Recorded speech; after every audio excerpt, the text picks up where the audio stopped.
Some of you may be familiar with our ministry at St. George's, The Table. The Table is a fresh, vegetable-centric food pantry. And these vegetables right here were grown last week in your community. They were picked last week in our community to be given away at the table on Tuesdays. We serve over 200 heads of household each week.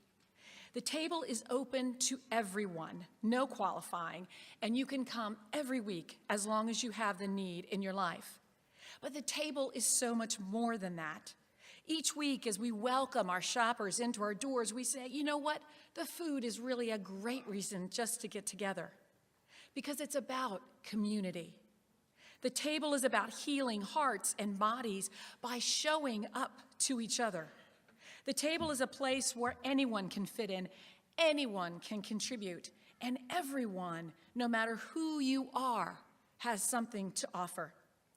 Dr. King taught us this. Dr. King knew of this power of community to heal.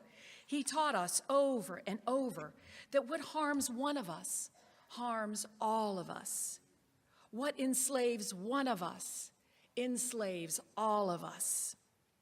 To this day, Dr. King reaches across the years to challenge us to refuse to be complacent because our needs are met.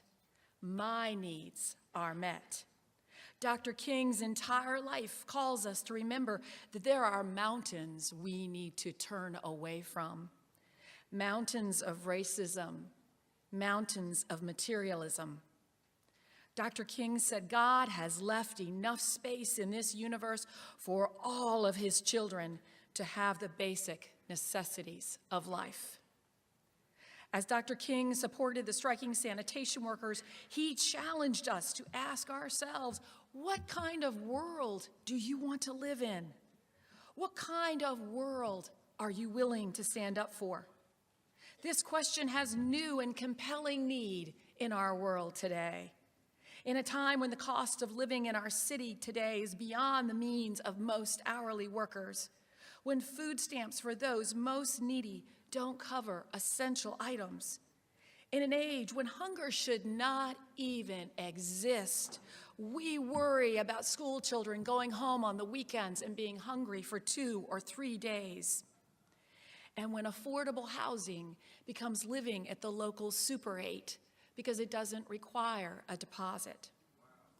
In my faith tradition, this is the season of Epiphany, when we remember the wise ones traveling from on far, searching for the bright light that shines over the Christ child, a child born into poverty, a child whose birth was witnessed by itinerant herders.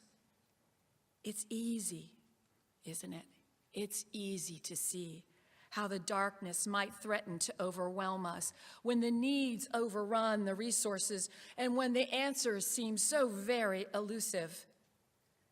But to this, Dr. King said, only when it is dark enough can you truly see the stars. Look up. Look up. What stars can you see? What world do you envision?